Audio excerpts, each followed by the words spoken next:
Iran, Israel और America के बीच बढ़ता टकराव अब मिडिल ईस्ट में एक बड़ी जंग का रूप लेता दिख रहा है और इसका असर सीधे भारत पर भी पड़ने लगा है। ताज़ा रिपोर्ट्स के मुताबिक युद्ध की वजह से फारस की खाड़ी और ओमान की खाड़ी में भारत के 37 व्यापारी जहाज फंस गए हैं, जिन पर करीब 10,109 भारतीय नाविक मौजूद हैं। इसी बीच भारत के पड़ोस में घटी एक बड़ी घटना ने सुरक्षा एजेंसियों की चिंता और बढ़ा दी है। जानकारी के अनुसार भारत के आसपास मौजूद एक युद्धपोत पर टारपीडो से हमला किया गया और ये हमला अमेरिका की ओर से किया गया बताया जा रहा है। इसके साथ ही हाल ही में ये खबर भी सामने आई है कि ईरान ने बढ़ते तनाव के बीच एक न्यूक्लियर टेस्ट भी कर लिया है। पहले तक खतरा सीमित माना जा रहा था क्योंकि ईरान के पास लंबी दूरी की मिसाइलों की क्षमता को लेकर कई सवाल थे, लेकिन न्यूक्लियर टेस्ट की खबर ने पूरी दुनिया में हलचल मचा दी है। आखिर पूरा मामला क्या है और भारत के लिए इसमें कितना खतरा छिपा है, इसे इस वीडियो में विस्तार से समझते हैं। लेकिन आगे बढ़ने से पहले वीडियो को लाइक जरूर करें और चैनल को सब्सक्राइब करना न भूलें। सबसे पहले ये समझना जरूरी है कि इस समय मिडिल ईस्ट में चल रहा तनाव अब धीरे धीरे भारत के दरवाजे तक पहुंचता नजर आ रहा है।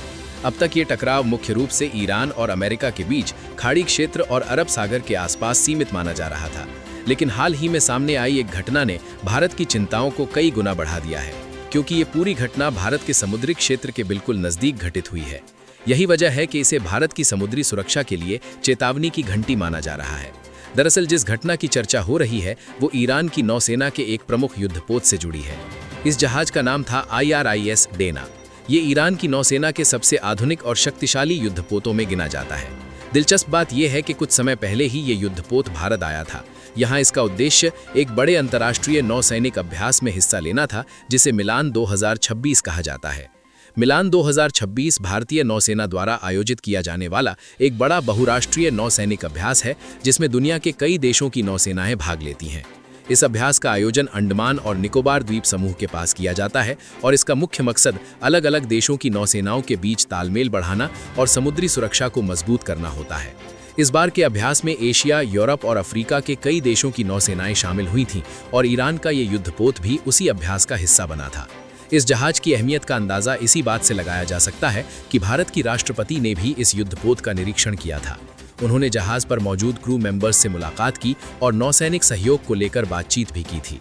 यानी कुछ ही समय पहले तक ये जहाज भारत के साथ एक दोस्ताना सैन्य अभ्यास का हिस्सा था और सब कुछ सामान्य नजर आ रहा था। लेकिन जैसे ही ये नौसैनिक अभ्यास खत्म हुआ और ये युद्धपोत वापस ईरान की ओर रवाना हुआ, तभी घटनाओं ने अचानक नया मोड़ लेना शुरू कर दिया। अचानक हालात पूरी तरह बदल गए। ये युद्धपोत भारत के समुद्री इलाके से निकलकर धीरे धीरे श्रीलंका के समुद्री क्षेत्र की ओर बढ़ रहा था। तभी अचानक एक बड़ी घटना सामने आई। बताया जा रहा है कि बिना किसी चेतावनी के इस जहाज पर हमला कर दिया गया। रिपोर्ट्स के मुताबिक अमेरिकी युद्धपोतों ने इस पर टॉर्पीडो से हमला किया और कुछ ही पलों के भीतर ये विशाल युद्धपोत समुद्र की गहराइयों में समा गया। इस हमले के बाद पूरे इलाके में अफरा तफरी मच गई और स्थिति बेहद गंभीर हो गई। जैसे ही ये जहाज डूबने की खबर फैली, उसके तुरंत बाद आसपास मौजूद श्रीलंका के कोस्ट गार्ड और रेस्क्यू टीमें मौके पर पहुंच गईं। जब उन्होंने समुद्र में सर्च ऑपरेशन शुरू किया तो उन्हें पानी में तैरते हुए कई ईरानी नौसैनिक दिखाई दिए। रिपोर्ट्स के अनुसार करीब 30 से 40 नौसैनिकों को जिंदा बचा लिया गया और उन्हें तुरंत इलाज के लिए सुरक्षित स्थान पर ले जाया गया। लेकिन सबसे बड़ी चिंता की बात यह है कि इस युद्धपोत पर कुल मिलाकर 150 से ज्यादा नौसैनिक मौजूद बताए जा रहे थे। ऐसे में अभी भी करीब 100 से अधिक नौसैनिक लापता बताए जा रहे हैं।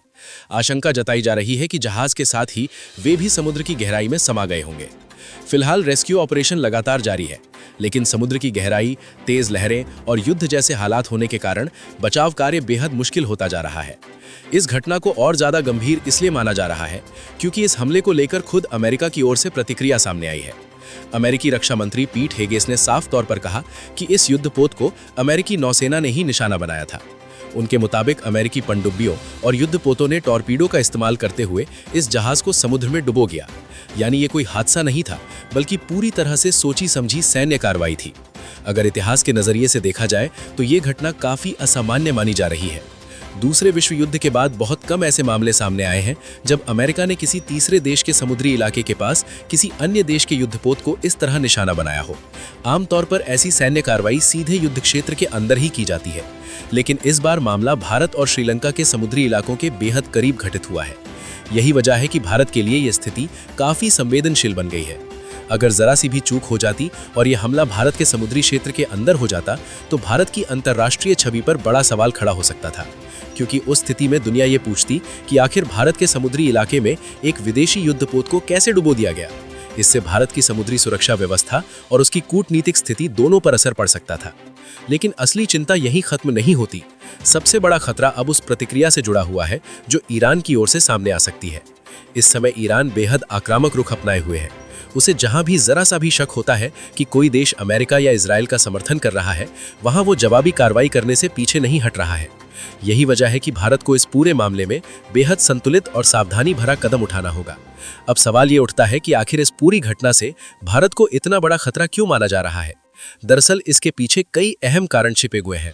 इसकी सबसे बड़ी वजह भारत के आर्थिक और मानवीय हित हैं, जो बड़े पैमाने पर खाड़ी देशों से जुड़े हुए हैं। मौजूदा समय में करीब 90 लाख से ज्यादा भारतीय नागरिक खाड़ी क्षेत्र के अलग अलग देशों में काम कर रहे हैं। इनमें सऊदी अरब, संयुक्त अरब अमीरात, कुवैत, कतर, ओमान और बहरीन जैसे देश प्रमुख रूप से शामिल हैं। इन देशों में काम करने वाले भारतीय हर साल भारत में बड़ी मात्रा में पैसा भेजते हैं, जो देश की अर्थव्यवस्था के लिए भी काफी महत्वपूर्ण माना जाता है। विश्व बैंक के आंकड़ों के अनुसार भारत को हर साल 100 अरब डॉलर से ज्यादा की रेमिटेंस प्राप्त होती है और इसमें खाड़ी देशों का योगदान सबसे ज्यादा रहता है। ऐसे में अगर मिडिल ईस्ट में चल रहा ये युद्ध लंबा खिंचता है या फिर हालात और ज्यादा बिगड़ते हैं, तो सबसे पहला असर वहां काम कर रहे भारतीय नागरिकों पर ही पड़ सकता है।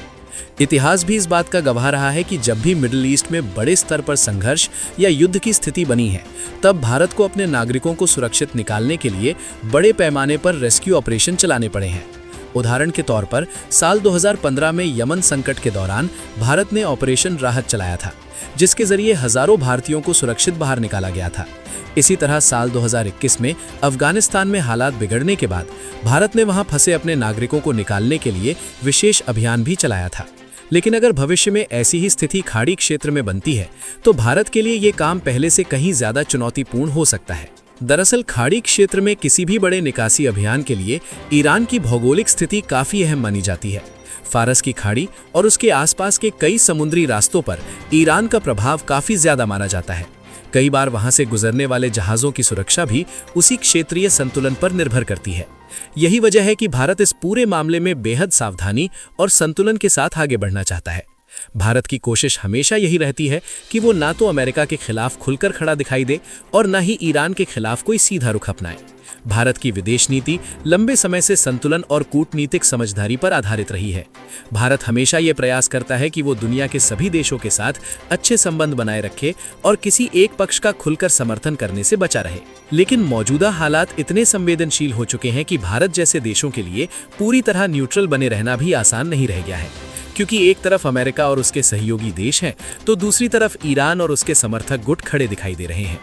ऐसे में भारत को हर कदम बेहद सोच समझकर उठाना होगा, क्योंकि कूटनीति में हुई एक छोटी सी गलती भी भविष्य में भारत के आर्थिक हितों और विदेशों में रह रहे लाखों भारतीयों के लिए बड़ी परेशानी खड़ी कर सकती है। अब देखना यह होगा कि आने वाले समय में भारत इस पूरे मामले को किस तरह संभालता है और अपनी रणनीति को किस दिशा में आगे बढ़ाता है। बाकी आपको क्या लगता है कि मौजूदा समय में भारत को कोई बड़ा कदम उठाना चाहिए या फिर शांत रहकर पूरे हालात पर नजर बनाए रखना ही सही रणनीति होगी? अपनी राय कमेंट में जरूर बताएं और अगर आपको ये जानकारी उपयोगी लगी हो तो इस वीडियो को लाइक करके अपने दोस्तों के साथ जरूर शेयर करें, ताकि उन्हें भी इस अहम मुद्दे की जानकारी मिल सके। इसी तरह के और भी नॉलेजेबल वीडियो देखने के लिए चैनल को सब्सक्राइब करना ना भूलें और बेल आइकन को ऑल पर जरूर सिलेक्ट करें।